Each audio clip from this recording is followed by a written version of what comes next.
Olá! Bom, hoje é um dia muito especial, não é? O dia que eu vou anunciar os próximos livros que eu vou ler para vocês. Isso mesmo, próximos livros, porque serão 2. É assim, olha, como eu gosto muito de livros que nos trazem um pouco mais de sabedoria, de conhecimento, né? Que nos ajudam no nosso crescimento como ser humano, ajudam na nossa evolução espiritual. Eu vou então ler um livro, vamos chamar assim, um livro filosófico. E vou ler também um outro livro mais leve, mais assim, descontraído, que nos traz assim aquele gostoso de uma leitura que flui, né? Porque eu sei que o meu público aqui é diverso. Alguns gostam mais de um tipo de leitura, outros de outro tipo. Então vamos diversificar, tá certo? Como que eu vou fazer isso? Eu vou intercalar. Um dia eu leio de um livro, outro dia eu leio de outro, e assim nós vamos sucessivamente, alternando a leitura nos dias da semana. Tá bom assim? Então, eu vou mostrar para vocês agora os livros que nós vamos ler, tá?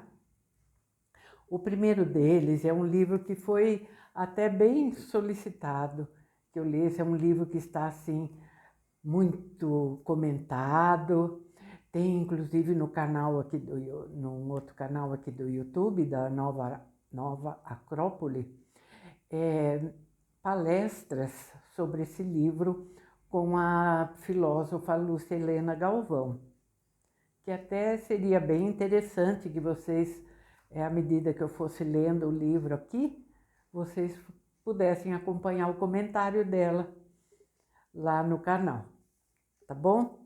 Esse livro é o Caibalion. É um livro que foi escrito há bastante tempo. Ele foi escrito em 1908 e o autor desse livro ainda é assim,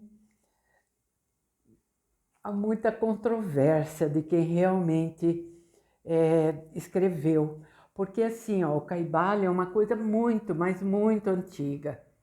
E ele foi reescrito por esse autor que se denomina Três Iniciados.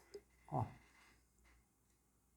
Supõe-se que seja esse senhor chamado William Walker Atkinson. Mas ainda há controvérsias a esse respeito, tá? Eu vou ler para vocês a contracapa do livro e as orelhas hoje, tá? Para vocês terem uma ideia do que é o conteúdo desse livro. Diz assim aqui na contracapa. A primeira parte aqui é um trecho do próprio Caibalion, do próprio livro. Então, abre aspas. Onde soa o ruído dos passos do mestre, abrem-se por completo os ouvidos daqueles prontos para ouvir seu ensinamento. Uma vez que os ouvidos do estudante estejam preparados para ouvir, surgem então os lábios a enchê-los de sabedoria. O Caibalion surge no momento exato em que o leitor está pronto para receber seu conhecimento. Seja bem-vindo ao seu momento. Então chegou a sua hora. Espero que seus ouvidos estejam preparados e receptivos para receber esse conteúdo aqui. Se você já ouviu falar do conceito lei da atração, então você acessou apenas uma fração do potencial da sabedoria antiga encontrada em O Kybalion. Acho que todo mundo já ouviu falar, né? Da lei da atração. Mas isso é só um pedacinho de uma sabedoria muito maior. Este misterioso livro é uma iniciação à grande sabedoria expressa pelo hermetismo. No conteúdo aqui vocês vão saber mais em detalhes, né?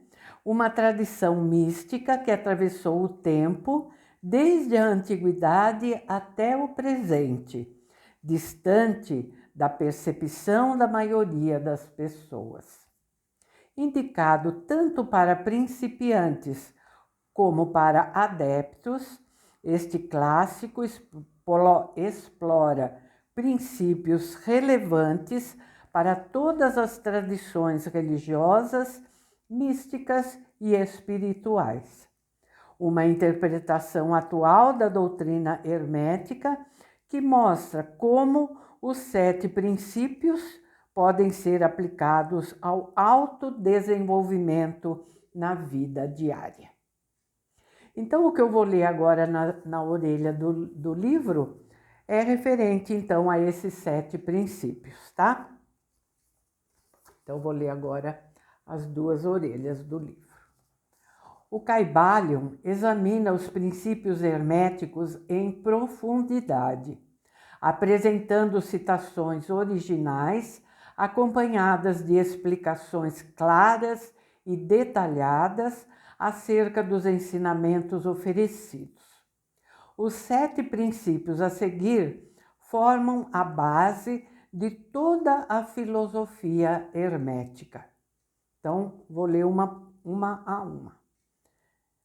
É só assim um título, vamos dizer, tá? Mentalismo. O todo é mente. O universo é mental. Correspondência. Como acima é abaixo. Como abaixo é acima. Vibração. Nada está em repouso. Tudo se move. Tudo vibra. Polaridade.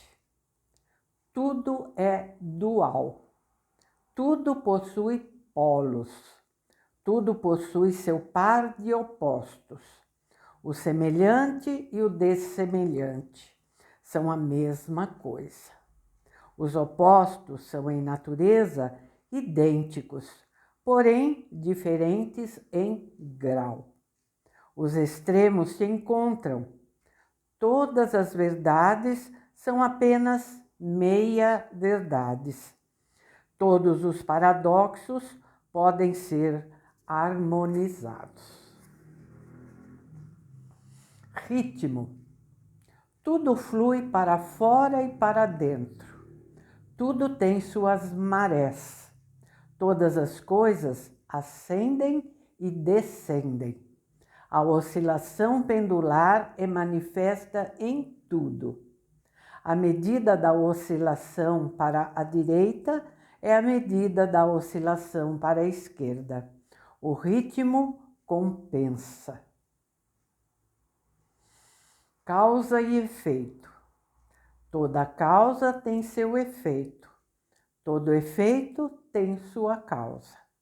Tudo ocorre de acordo com a lei. Acaso é tão só um nome para a lei não reconhecida. Há vários planos de causalidade, mas nada escapa à lei. Gênero. O gênero está em tudo. Tudo possui seu princípio masculino e feminino. O gênero manifesta-se em todos os planos. Então, estes são os 7 princípios que vão ser trabalhados, dissertados, aprofundados aqui no livro. Não se assustem se não entenderam nada, tá? Porque aqui dentro, conforme a leitura vai transcorrendo, vocês vão entender tudinho, tá bom? Então, esse é o primeiro livro que nós vamos ler, intercalado com o segundo que eu vou mostrar agora para vocês. Eu acho que muitos de vocês não propriamente conhecem, mas pelo menos já ouviram falar, porque é famosíssimo, não é? É As Mil e Uma Noites. As Mil e Uma Noites. O que eu tenho aqui, ele está em 2 volumes. É lógico que a gente vai até onde vocês quiserem, não é? Porque são muitos os contos que fazem parte, né, dessa dupla de volumes. Eu vou ler para vocês aqui a contracapa, né, falando sobre o livro, e depois eu vou ler a apresentação que é feita pelo Malba tá? Então, aqui atrás, a editora coloca assim: literatura estrangeira. Achei muito interessante esse comecinho aqui. Assim como seduziu o sultão com sua narrativa, Sherazade também vai entusiasmar o leitor com as histórias de As Mil e Uma Noites, obra-prima da literatura árabe, traduzida em todos os idiomas do mundo.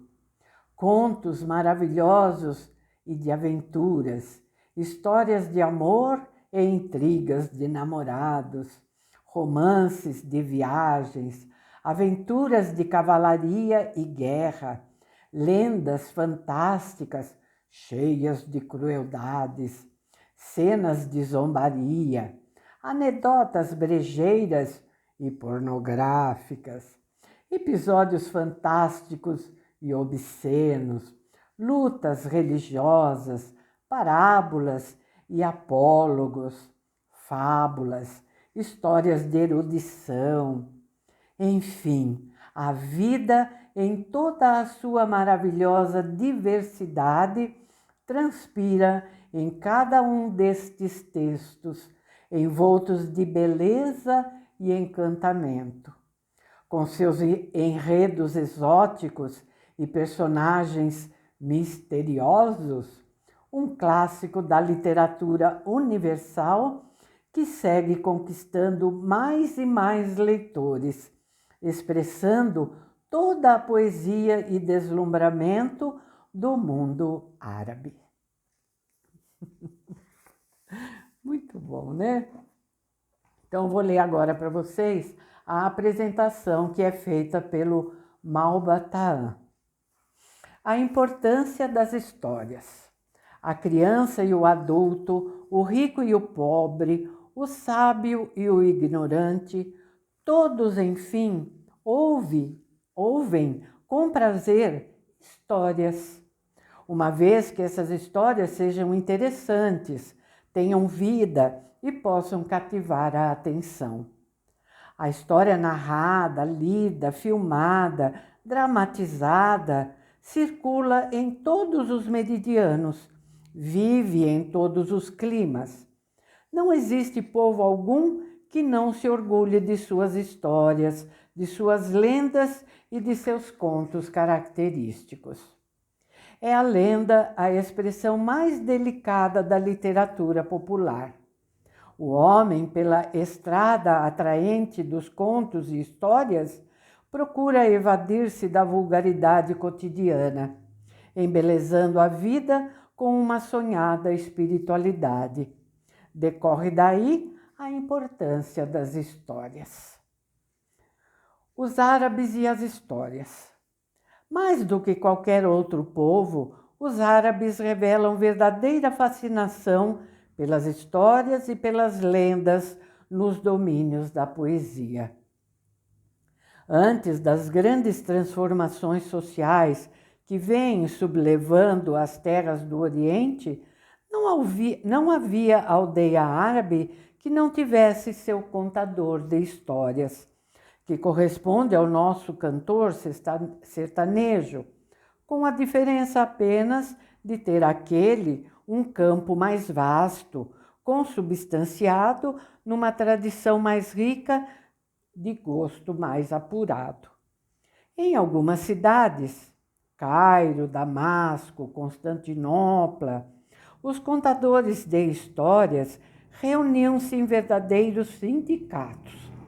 Cada corporação era dirigida por um deles, de maior prestígio e autoridade, que tinha o título de Sheikh el-Medah, que significa chefe dos contadores do café. O narrador e os ouvintes. É um espetáculo curioso acompanhar as impressões que as histórias produzem na alma ardente e apaixonada dos árabes. Conforme a palavra sempre eloquente do narrador, os ouvintes se agitam ou se acalmam. À cólera violenta sucedem os sentimentos mais ternos. Os risos estridentes são seguidos, não raro, de prantos e lamentações. Se o herói do conto é ameaçado de perigo iminente, os ouvintes exclamam em coro: lá, lá, lá, lá, extravé, Alá! Traduzindo: não, não, não, Deus não consentirá. Quando um bandido dissimulado ou um amigo desleal prepara uma de suas ciladas, surgem logo de todos os lados as imprecações. Que Shaitan, o demônio, castigue o traidor. Se o herói do conto é um bravo e tomba em combate, seguem-se as expressões com que são homenageados os mortos. Que Deus receba em sua misericórdia, que Deus o tenha em paz. E se o narrador fala de uma mulher formosa, os ouvintes exaltam-se como se a tivessem diante dos olhos. Glória a Deus que criou a mulher, exaltado o Altíssimo que criou a beleza e a mulher. A figura do narrador. Em um de seus livros sobre o Oriente, o escritor italiano Edmundo de Amicis, 1846-1908, descreve-nos a curiosa figura de um contador de histórias sobre o céu do Islã. Será interessante reler.